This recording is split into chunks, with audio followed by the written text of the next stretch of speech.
Fala galera que acompanha o SPF Cast, tudo bem com vocês por aqui? Tudo ótimo, Gustavo Canato na área, trazendo mais uma análise bacana aqui no nosso queridíssimo Expressinho, esse programa maravilhoso que eu adoro conversar, que eu adoro participar. Enfim, vou trazer mais uma análise, mais uma opinião do jogo do São Paulo, dessa vez vitória empoderante, 3-0 São Paulo em cima do queridíssimo Sporting Cristal. E eu queria trazer aqui o que eu disse semana passada, que o São Paulo muito provavelmente, na minha visão, viria para essa semana com o título nas mãos, que eu comentaria esse título, e vocês já ouviram na live que foi ao ar nesse início de semana com todos os integrantes do SPF Cast, mas eu vim aqui também parabenizar o Tricolor, dizer que eu fiquei muito feliz com essa conquista, uma conquista de cabo a rabo, merecidíssima. São Paulo saindo da fila com estilo, derrotando um rival, invicto em clássicos, vencendo dentro e fora de casa, classificado na Libertadores, um começo extraordinário do Crespo, da molecada, o trabalho é muito bom, a comissão técnica é muito boa, os veteranos bem, a molecada bem, e o São Paulo fez por onde mereceu esse título e nós, torcedores tricolores, ficamos mais leves, né? Nós tiramos um caminhão das nossas costas, a mesma coisa vale para os jogadores que, inclusive, disseram isso nas entrevistas que deram nessa semana. Mas vamos falar da análise da partida entre São Paulo e Sporting Cristal. Pessoal, antes disso, eu só queria comentar, né, esse trabalho que a gente faz aqui é muito bacana. Vocês acompanham, vocês sabem, é difícil ter um conteúdo muito bacana, uma análise legal, contundente, com dados, com números, com opinião embasada nos grandes veículos, porque os grandes veículos acabam rodando muita informação de vários times. Então, se você curte nosso conteúdo, curte aí no Twitter, dê play, independentemente de por onde você estiver acompanhando. Siga a gente nas redes sociais do SPF Cast, me siga também para mais análises, Gustavo Canato, tanto no Twitter quanto no Instagram, que você, quando você curte, quando você segue, quando você se inscreve, você mostra que você tá curtindo, né, gostando do nosso trabalho, e a gente fica mais feliz para fazer muito mais coisa. Mas enfim, vamos para mais essa análise. O São Paulo que 2 dias após a conquista do título paulista, os jogadores virados, jogadores que curtiram muito, festejaram bastante. Os titulares receberão os devidos descanso, né, o devido descanso, nem foram relacionados para a partida de terça-feira, dessa terça-feira, contra o Sporting Cristal. E o Crespo optou por fazer algumas mexidas no time titular, no time reserva, né? O time titular do jogo, mas é o time reserva que vem atuando.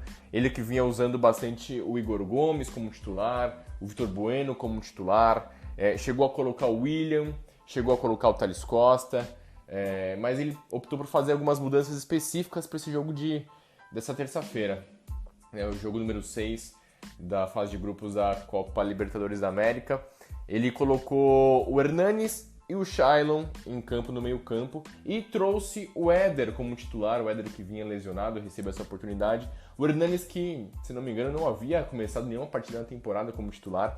E o Shailon, que aparentemente vem treinando muito bem, vinha entrando, recebendo alguns poucos minutos, e também foi titular. Achei muito interessante essa trinca de meio campo do São Paulo com jogadores muito técnicos. O Hernanes, o Shailon e o Rodrigo Nestor, muito técnicos, ótimos na saída de bola, nas triangulações, nos lançamentos longos, e o Éder recebendo essa oportunidade depois de jogos fora por conta da lesão. O Rojas foi titular, o Orejuela recebeu a oportunidade, e no mais, o trio de zaga reserva com Bruno Alves, Rodrigo Freitas e o nosso Diego Costa, com Lucas Perry no gol. E cara, o São Paulo jogou muito bem nos 2 tempos, dos 90 minutos.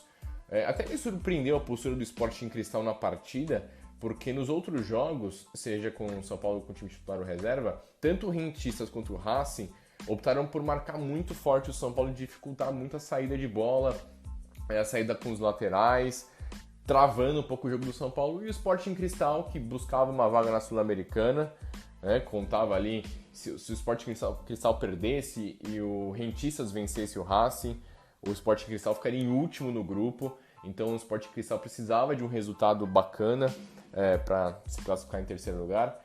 E só que, cara, a postura do Sporting Cristal para eles foi muito ruim, porque eles não marcaram o São Paulo em cima, deixaram o Rodrigo Nestor e os outros meio-campistas com liberdade para trocar passes, para se movimentar. Nas poucas vezes que marcou em cima, uma marcação muito ruim, que o São Paulo com poucas trocas de passe já chegava com facilidade no meio campo e na área adversária.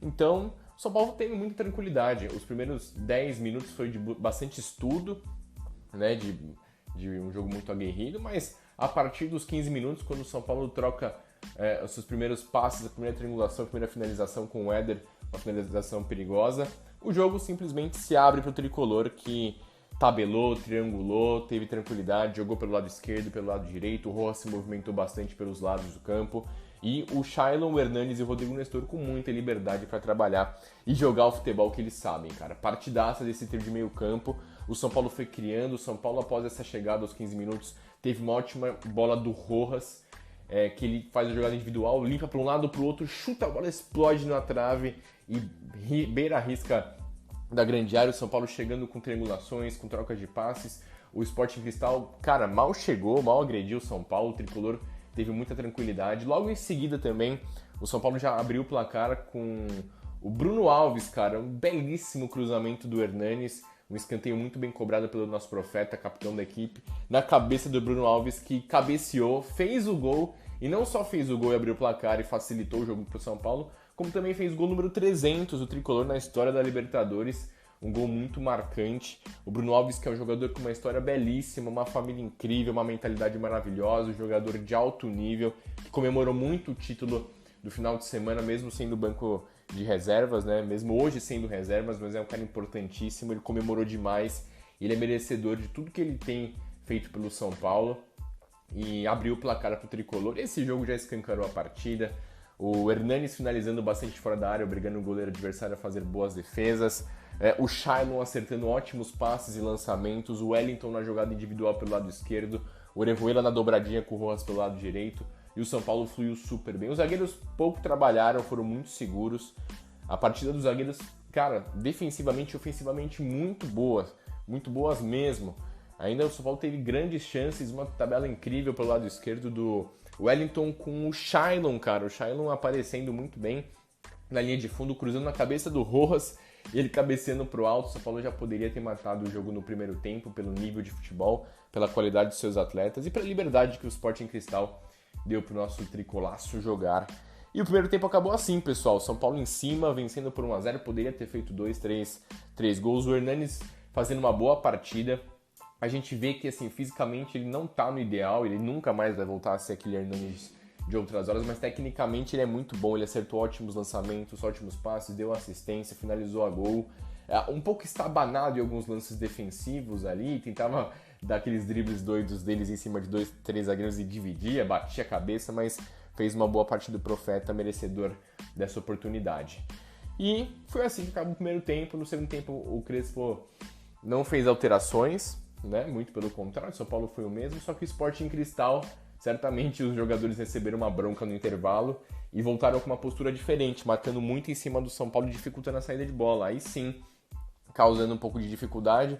Só que, cara, o Crespo foi muito inteligente. Ali nos 10 minutos do primeiro tempo, São Paulo com dificuldades na saída de bola, ele faz uma alteração. Ele tira o Hernanes, na hora eu até fiquei chateado, porque eu queria ver o Profeta jogando mais. E ele coloca o Galeno na vaga do Hernanes e tira o Éder, que, voltando de lesão também, se movimentou bastante, mas acabou não fazendo o seu gol. Tirou o Éder e pôs o Vitor Bueno, dá rodagem pro Vitor Bueno e tirar o Éder também pro Éder não ter problemas físicos. E na hora eu falei, poxa, queria ver mais do Hernanes e tudo mais, mas com poucos minutos essa alteração já fez muito efeito, porque com a entrada do Galeano, o Rojas e o Vitor Bueno podendo fazer um pouco mais o pivô, segurar mais a bola, o São Paulo, cara, teve muita velocidade, teve os contra-ataques à disposição, porque por mais que o Sporting Cristal apertasse a sua marcação e recuperasse a bola, ele não sabia o que fazer com a bola, perdia fácil, e o São Paulo explorando muito bem os contra-ataques, artilharia aérea do São Paulo, pô, o Bruno Alves já fez o gol no primeiro tempo, e no segundo tempo, cara, no mesmo lance, o Diego Costa cabeceou a bola na trave, na cobrança de escanteio, na volta o Wellington coloca a bola na cabeça do Galeano, ele cruza pro meio e o Diego Costa cabeceia de novo, o goleiro faz uma defesaça, ele dá uma terceira cabeçada na sequência, mas essa foi fraquinha, partidaça do Diego Costa, inclusive, me atrevo a dizer que foi a melhor partida do Diego Costa com a camisa do São Paulo.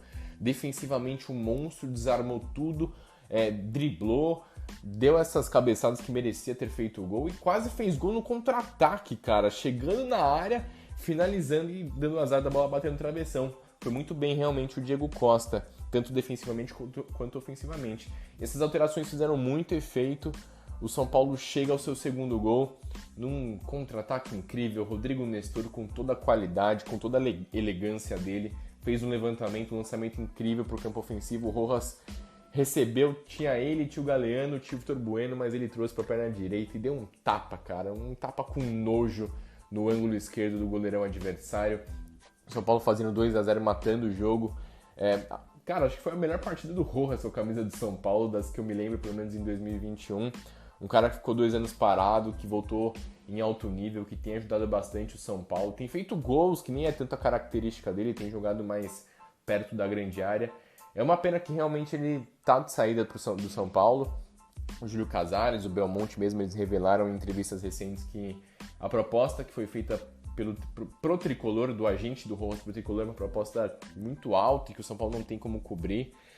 E, cara, pra ele acho que inclusive seria muito bom ele continuar no São Paulo, porque ele é muito querido lá, tem jogado bem, tem sido quase como um 12º jogador, fez um golaço hoje, foi o melhor da partida eleito pela Conmebol.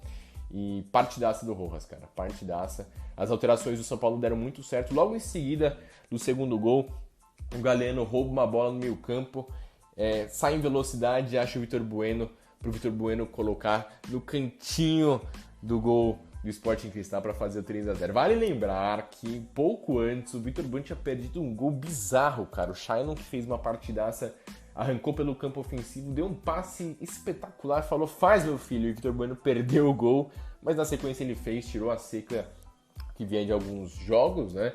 Se não fosse pelo Vitor Bueno perder o pênalti contra o Rentistas do São Paulo, seria o primeiro colocado do grupo, mas enfim, vou falar sobre isso um pouco mais pra frente. Esse áudio vai ser um pouquinho mais alongado. E o São Paulo, depois disso, jogou com tranquilidade, 3-0. E aí o Crespo fez mais alterações e começou a rodar bastante o elenco. Ele já fez isso nesse jogo com os reservas, mas ele foi e rodou mais ainda o elenco, colocando jogadores que a gente nem lembrava mais que estava no Tricolor. Então ele colocou o Everton Felipe de ala direito na vaga do Orejuela, colocou o Paulinho Boy na vaga do Rojas e colocou o Bruno Rodrigues, que entrou como ala esquerdo. E nesse meio tempo, nesses 15 minutos que esses caras tiveram para jogar, a gente entendeu um pouco por que eles são reservas, quer dizer, o porquê que eles nem vêm sendo convocados, né? O Everton Felipe não tem nem condição, cara, de jogar no São Paulo. Ele entrou depois de muito tempo, a primeira vez que ele entra na temporada, errou um monte de passe, um monte de jogada. O Paulinho tocou pouco na bola. O Bruno Rodrigues até conseguiu fazer umas sambadinhas para um lado, para o outro, alguns bons dribles. Eu acho que o Bruno Rodrigues é um jogador que tem qualidade. Ele pode agregar no time do São Paulo, só que eu acho que ele precisa treinar um pouquinho mais, acho que ele precisa desenvolver algumas competências, ter mais tranquilidade para tomar as decisões. E aí virou já aquele bumba meu boi, né? O São Paulo com um monte de atacante. Eu gostei que ele deixou o Shailon em campo. O Shailon, que depois que o Hernandes saiu, ele tomou conta das bolas paradas. Ele que regeu ali o time do São Paulo com lançamentos, passes. Ele e o Rodrigo Nestor com uma finesse, cara, com uma categoria muito grande. Inclusive, acho que talvez se o Shailon e o Hernandes tivessem começado nas partidas contra o Racing, que o São Paulo jogou com o time reserva, e talvez até contra o Rentistas, eu acho que o São Paulo poderia ter vencido, ou pelo menos vencido o Rentistas e empatado com o Racing. Apesar que eu gostei bastante do segundo tempo do São Paulo, foram 2 tempos totalmente diferentes. No primeiro tempo o São Paulo com mais a posse de bola, trocando mais a bola com calma, com tranquilidade, triangulações e passes. O segundo tempo não. Com as alterações, o São Paulo foi muito mais agitado, muito mais veloz, muito mais vertical para fazer os seus gols. Poderia ter feito o quarto, o quinto com tranquilidade, mas levou o jogo com calma, a molecada entrou, os jogadores entraram com um pouco de ansiedade também, erraram alguns lances. E esse é o São Paulo reserva que a gente gostaria de ter visto antes. Mas enfim, o São Paulo conseguiu vencer o Campeonato Paulista, poupou em 3 dos 6 jogos da Libertadores, colocou reservas em 3 dos 6 jogos da Libertadores e ainda assim conquistou 3 vitórias, 2 empates e apenas uma derrota. Foi o segundo colocado, sim, e isso pode trazer alguns agravantes. Mas, cara, por mais que o São Paulo tenha ficado em segundo lugar, não acho que de todo ruim. O São Paulo ficando em segundo lugar, o São Paulo vai evitar de enfrentar, por exemplo, o River Plate e muito provavelmente o Boca Juniors, que ainda vai ter a sua partida na quarta-feira e uma resolução, enfim, que pode acontecer, mas assim, tem time bom tanto no segundo pote quanto no pote 1, né? Como eu falei, então São Paulo e River já garantidos na segunda colocação, pode ter o Boca, pode ter o Flamengo também no pote 2, o Palmeiras já tá garantido no pote 1, assim como o Atlético Mineiro, que tem a melhor campanha, assim como o Flamengo pode também estar no pote 1, como pode estar no pote 2. E vamos ver, cara, vamos aguardar. Agora as oitavas de final é só em agosto, se eu não me engano. São Paulo vai ter tempo para recuperar os seus atletas que estão lesionados, vai ter começado o Brasileirão, a Copa do Brasil vai estar mais pra frente. E o São Paulo, cara, que temporada, gente. Que temporada, classificados com tranquilidade na Libertadores. Campeões paulistas, algo que, 16 anos sem. Eu tinha, 7 anos de idade quando o São Paulo havia sido campeão paulista pela última vez. Estamos todos felizes. Gostei do desempenho do time hoje. Foi diferente do jogo contra o Rentistas, por exemplo. 2 times com uma qualidade muito parecida. Mas acho que eu senti que os jogadores do São Paulo muito mais calmos, tranquilos. Talvez tenha a ver com a conquista do título também. Mas mostrando muita qualidade. E jogadores que não vinham sendo utilizados, mostrando que tem capacidade de jogar nesse time. O Shailon comeu a bola, gente. Comeu a bola, tecnicamente ele foi muito bem. É um cara que tem uma canhotinha diferenciada. Tem treinado bem certamente para receber essas oportunidades do Crespo. Mostrou que pode seguir no elenco e o São Paulo deve ter algumas baixas na temporada por suspensão, por lesão e até por venda, e acho que o Shailon vai ser importante. E o Hernanes voltando, né? Eu gostei muito do Hernanes, acho que ele pode render um pouquinho, acho que ele pode ser mais utilizado do que ele vem sendo utilizado, mas só aquela simbologia dele levantando a taça com o Miranda já valeu esse retorno dele e esse significado que ele tem para a torcida tricolor na terceira passagem dele. Ele que já foi, se eu não me engano, bicampeão brasileiro. Ele que foi agora campeão paulista nessa terceira passagem. Ele que na segunda passagem tirou o São Paulo da zona de rebaixamento. E acho que ele merece uma estátua para mostrar, para glorificar todo o tamanho que ele tem. Uma cria de Cotia que ganhou praticamente tudo pelo São Paulo e representou essa camisa tricolor. E que hoje, como capitão, fez uma bela de uma partida. Gostei demais, pessoal. Vamos que vamos. Nessa semana o São Paulo, se eu não me engano, tem jogo da Copa do Brasil. No final de semana tem jogo pelo Brasileirão. Começando mais um Brasileirão. E eu estou muito confiante que o São Paulo talvez possa conquistar mais um título nessa temporada. Espero que vocês tenham gostado da minha análise, da minha opinião. Novamente, retweeta o nosso conteúdo nas redes sociais. Se inscreve aí. Eu nem sei como é que fala no Spotify para você se inscrever aí. Seguir a nossa página, né? Seguir, não é se inscrever, pelo amor de Deus. Ei, Gustavo. Mas enfim, pessoal, se inscreva de novo, tô vacilando. Me siga nas redes sociais, @Gustavo_Canato, tanto no Twitter quanto no Instagram. Espero que vocês tenham gostado, que vocês estejam gostando desse conteúdo. Você pode comentar na nossa publicação no Twitter o que você tem achado dos nossos conteúdos, principalmente do Expressinho, que é esse conteúdo bacana que eu tenho feito. Eu posso melhorar bastante, então vocês podem dar os feedbacks nas redes sociais. Valeu, pessoal, vamos embora, tricolor. Acredito que esse ano vai ser ainda melhor. Já conquistamos o Paulistão, mas coisas melhores virão. Valeu, pessoal, tamo junto, valeu!